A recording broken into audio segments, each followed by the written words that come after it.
வணக்கம் மகளே. மதுரை குளமங்கலம் பக்கத்துல உள்ள மது போதை மறுவாழ்வு மையம் அந்த இடத்துல இருந்தா நம்ம பேசிக்கிட்டு இருக்கோம். இப்ப தொடர்ந்து நிறைய பேர் இந்த ஜோதி டர்னிங் பாயிண்ட் மது போதை மறுவாழ்வு மையத்துல சேர்ந்து சிகிச்சை பெற்று நல்ல வாழ்க்கை வாழ்ந்துட்டு இருக்காங்க. அவங்க மனசார நிறைய விஷயங்களை சொல்லி எங்களை பாராட்டுறாங்க, சந்தோஷப்படுறாங்க. இதெல்லாம் எங்களுக்கு சந்தோஷமாவும் இருக்கு. இதுதான் எங்க நோக்கமே. அவர் வெளியே போய் நல்லா இருக்கணும், அவ்வளவுதான்.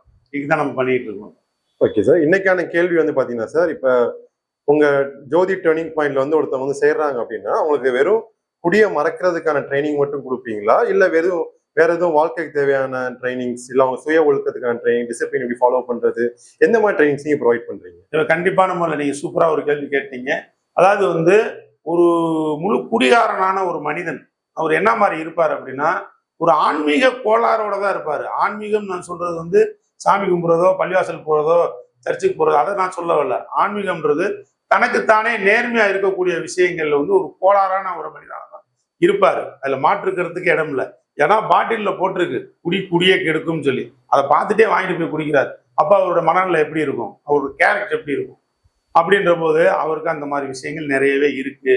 நாங்க பேசிக்க கற்றுக் கொடுக்கறக்கூடிய விஷயமே இந்த ஆன்மீக ஒழுக்கத்தை தான் கற்றுக் கொடுப்போம்.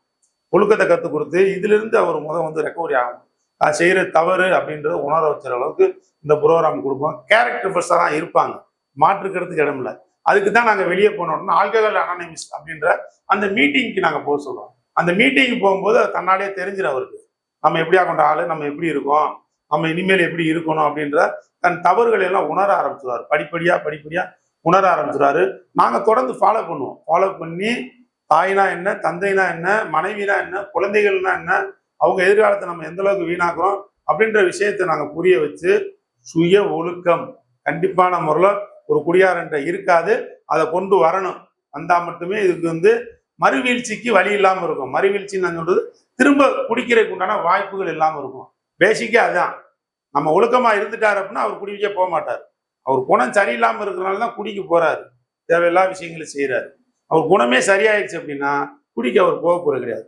அதனால அந்த கேரக்டர் பர்சன் நாங்கள் கண்டிப்பான முறையில் சரி பண்ணுறதுக்கு நிறைய பாடங்கள் இருக்குது, அந்த நிறைய புக்ஸ் இருக்குது, அதெல்லாம் நாங்கள் கொடுத்துருவோம். அது படித்து அவங்க கேட்டு தெரிஞ்சுக்குவோம்.